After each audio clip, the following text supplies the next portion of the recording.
Bab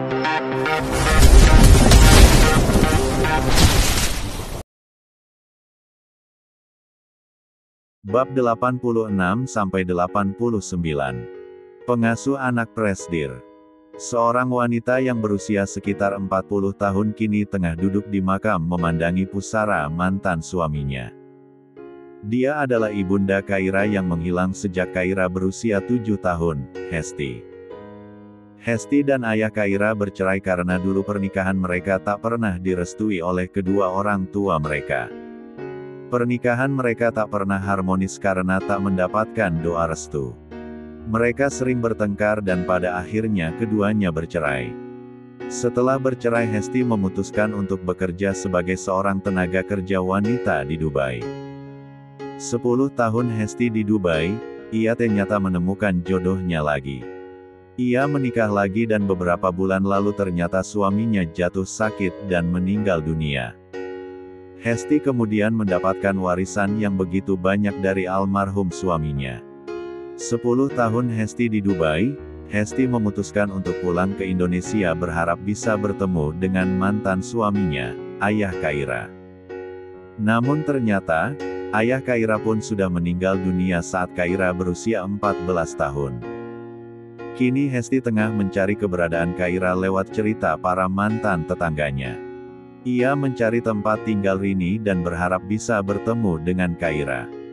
Hesti mengetuk pintu rumah Rini beberapa kali, hingga pintu itu terbuka namun yang keluar bukanlah Rini melainkan seorang pria tua sembari merapikan kemeja yang ia kenakan. Hesti diam melihat pria tua itu, ia memperhatikan pria itu dari atas sampai bawah. Mungkinkah itu adalah suami Rini yang baru? Cari siapa? Tanya pria itu. Rini ada, Pak. Tanya Hesti pelan. Oh. Pria itu membulatkan mulutnya. Rini. Ucap pria itu dengan suara meninggi. Rini kemudian buru-buru keluar dari kamarnya mendengar suara suaminya yang memanggilnya. Iya. Jawab Rini. Rini kemudian terkejut melihat siapa yang berdiri di depan pintu. Tentu saja Rini tahu, karena dulu Rini dan Hesti sebenarnya adalah sahabat saat masih SMA. Hesti. Suara Rini tercekat. Sedangkan suami Rini sudah pergi dan kembali pulang ke rumahnya. Rini ternyata sudah menikah lagi dengan rentenir yang seharusnya menikah dengan Kaira. Rini terpaksa menggantikan posisi Kaira dan menjadi istri kelima pria itu, supaya ia tak masuk penjara karena tidak bisa membayar hutang-hutangnya. Rini melihat tampilan Hesti dari atas sampai bawah. Hesti begitu berkelas, semua yang dipakai Hesti tentunya barang-barang mahal semua. Rini tentu saja menjadi iri dengan Hesti sekarang. Rini. Benarkah kau Rini? Tanya Hesti.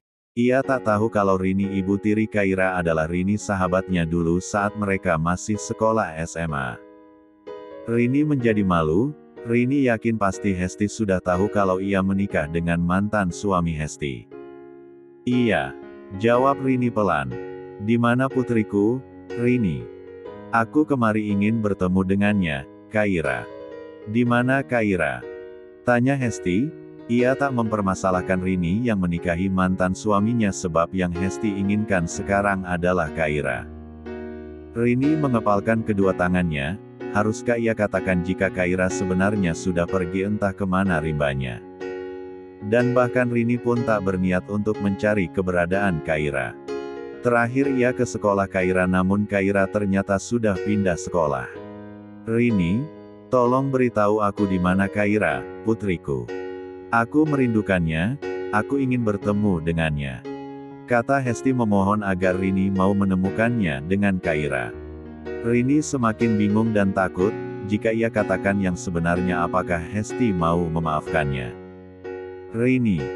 Tanya Hesti lagi di mana sejak tadi. Rini hanya diam saja ketika Hesti terus bertanya tentang Kaira.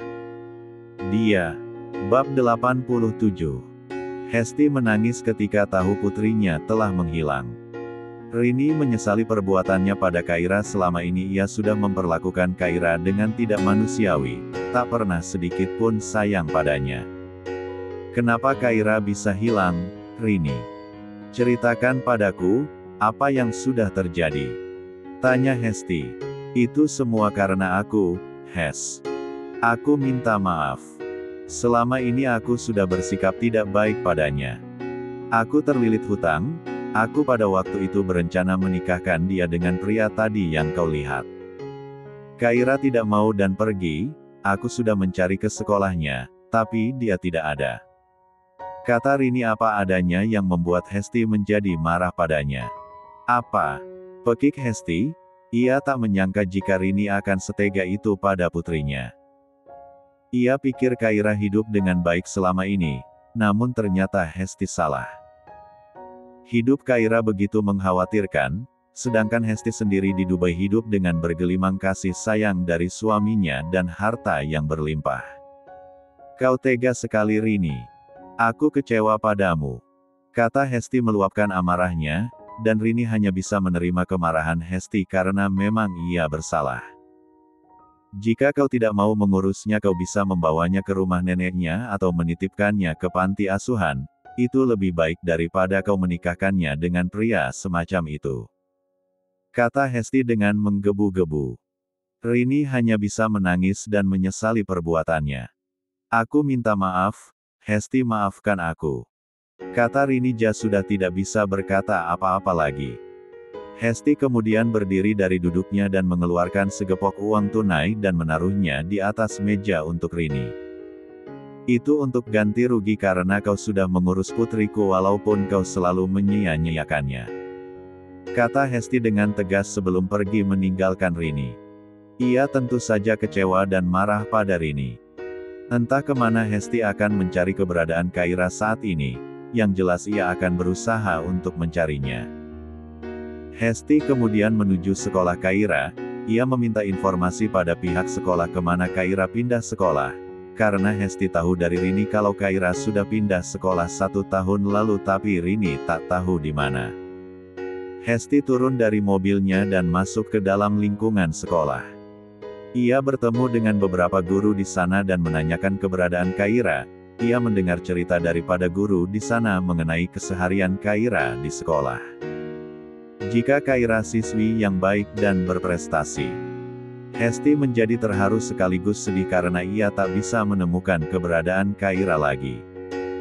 Saat ia ingin pergi dari sekolah itu, tiba-tiba ia bertemu dengan kepala sekolah, namun kepala sekolah itu ternyata baru menjabat 3 bulan di sekolah itu. Coba ibu temui kepala sekolah lama, siapa tahu beliau tahu kemana Kaira pindah sekolah. Kata kepala sekolah itu pada Hesti. Beliau sudah menjadi kepala dinas pendidikan sekarang. Kata kepala sekolah itu lagi. Hesti kemudian menuju kantor dinas pendidikan untuk mencari mantan kepala sekolah tersebut berharap bisa bertemu dengannya, namun ternyata hasilnya nihil.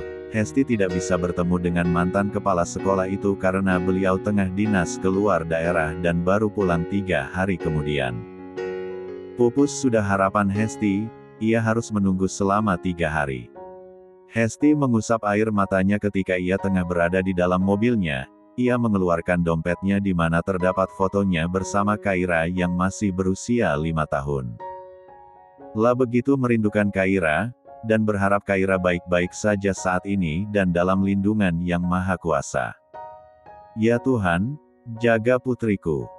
Kata Hesti terisak dalam tangisnya, hanya bisa memandang wajah Kaira dalam sebuah foto kecil di tangannya.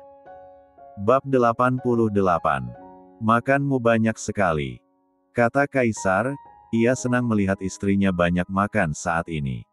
Iya mas, aku akhir-akhir ini sepertinya hobi makan. Kata Kaira tersenyum ke arah suaminya sembari memakan makanannya. Tidak apa-apa, uang suamimu ini masih banyak. Makanlah apa yang kau sukai. Kaisar mengusap lembut kepala Kaira dan menciumnya. Abis ini kita beli es krim ya. Kata Kaira dan Kaisar hanya tersenyum menanggapinya. Iya, Nyonya. Bisik Kaisar. Lalu mau apa lagi? Tanya Kaisar. Ah, aku mau beli ini. Kaira menunjukkan gambar boneka Labubu pada Kaisar. Boneka. Kaisar mengernyitkan dahinya. Iya, pasti Kanaya senang. Tapi harganya mahal, Mas. Sepertinya aku akan menghabiskan uangmu hari ini, kata Kaira dengan polosnya. Semahal apa memangnya boneka itu? Satu toko pun pasti bisa kubeli, kata Kaisar dengan percaya dirinya karena menganggap ia adalah pria yang beruang. Iya, suamiku yang paling banyak duitnya, kata Kaira tertawa. Begitupun dengan Kaisar. Aku senang jika kau menghabiskan uangku, sayang. Kaisar mengecup pipi Kaira sekilas. Oke, kalau begitu aku akan menghabiskan uang suamiku hari ini, kata Kaira penuh semangat. Setelah mereka selesai makan, mereka membeli es krim dan kemudian menuju mall yang menjual boneka viral tersebut.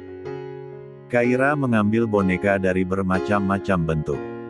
Ketika mereka berdua berada di kasir dan membayar, Kaira membelalakan kedua matanya ketika tahu total nominal yang harus dibayar. Memang tidak masuk akal sekali boneka ini, kata Kaira. Ia sedikit menyesal sudah meminta suaminya membelikannya. Tidak apa-apa. Ayo kita kemana lagi? Tanya Kaisar. Beli baju boleh. Beli sepatu, tas, make up?